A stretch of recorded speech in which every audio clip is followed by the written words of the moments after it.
अस्सलाम वालेकुम। ये काफ़ी इंपॉर्टेंट क्वेश्चन है, इसमें एमसीक्यूज़ काफ़ी आ जाते हैं। Free radical reaction of benzene alkane का है। तो अल्केन के बारे में फ्री रेडिकल होता क्या है, फ्री रेडिकल किसको कहा जाता है? सबसे पहले आप देखें, ये हमारे पास CH4 है, ठीक है। तो CH4 के साथ जो क्लोरीन है ये डायरेक्ट रिएक्शन नहीं करता है, ठीक है, क्योंकि ये हमारे पास मॉलिक्यूलर फॉर्म में, तो हमें ये एटॉमिक फॉर्म में चाहिए, इस तरह चाहिए, फ्री हालत में चाहिए, फ्री हालत में ये हमें फ्री हालत में चाहिए। लेकिन यहाँ पे हमारे पास ये कंपाउंड फॉर्म में मिला हुआ है, मॉलिक्यूल के फॉर्म में, तो इसको अलग करना है। तो सबसे पहले क्या किया जाएगा, ये क्लोरीन है, ठीक है। इस क्लोरीन के ऊपर सबसे पहले जब इस पर सनलाइट लगती है, तो सनलाइट में जो अल्ट्रावायलेट रेडिएशन होती है, अल्ट्रावायलेट रेडिएशन उनकी फ्रीक्वेंसी हाई होती है, वेवलेंथ शॉर्ट होती है, जिसकी वजह से ब्रेक डाउन हो जाता है। तो ये हमारे पास फ्री रेडिकल की शक्ल में आ जाता है, बिल्कुल आज़ाद हो जाता है। इसका मतलब इलेक्ट्रॉन, इसमें एक इलेक्ट्रॉन। अब ये जो है ना, सबसे पहले ये रिएक्शन करेगा। ये हमारे पास CH4 है, ठीक है। ये हमारे पास अल्केन है, ठीक है। ये अल्केन है, तो अल्केन के साथ सबसे पहले इस फ्री रेडिकल ने रिएक्शन किया, तो इससे हमारे पास क्या बन जाएगा, HCl बन जाएगा। ये कहाँ से आया है, ये यहाँ से आया है, ठीक है, यहाँ से। ये कहाँ से आया है, ये यहाँ से आया है, इससे ये आया है। इसने सबसे पहले इसके साथ रिएक्शन किया, तो हमारे पास HCl आ गया।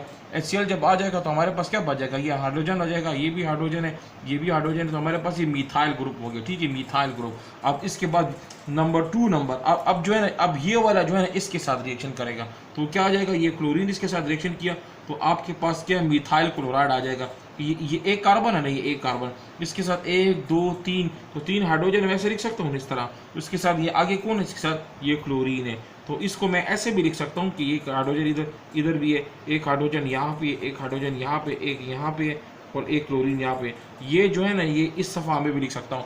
तो हम यहाँ तक हम पहुँच गए।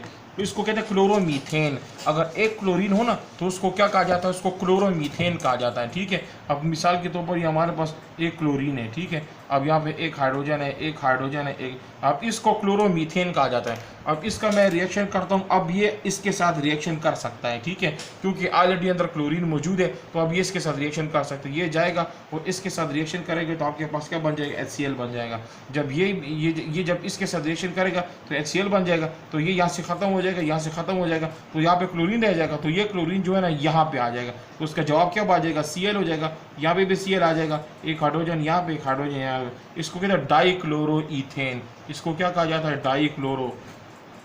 इसको डाइक्लोरोईथेन भी कहा जाता है। दूसरा इसको कहते हैं डाइक्लोरोमीथेन, क्योंकि ये एक कार्बन है, तो इसको डाइक्लोरोमीथेन भी कहा जाता है। इसको मैं इस तरह भी कह सकता हूँ कि मिथाइल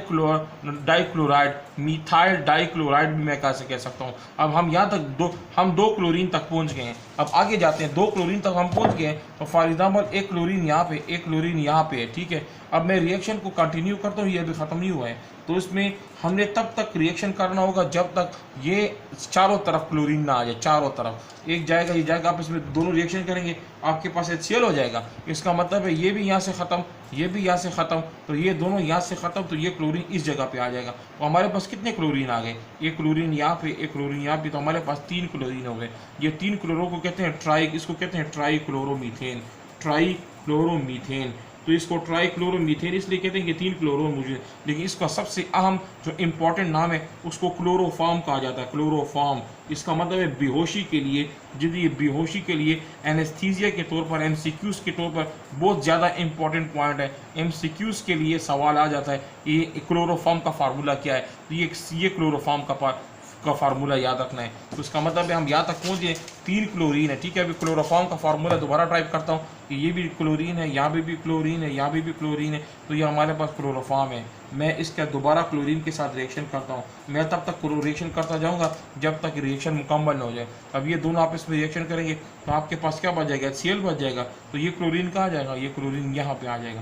तो आपके पास क्या आ जाएगा, एक क्लोरीन यहाँ पे, एक क्लोरीन ऊपर है, एक क्लोरीन यहाँ पे, एक क्लोरीन यहाँ पे, तो 3 क्लोरीन हो, चारों तरफ क्लोरीन आ गया। तो इसको क्या कहा जाता है, टेट्राक्लोरो, ठीक है। इसको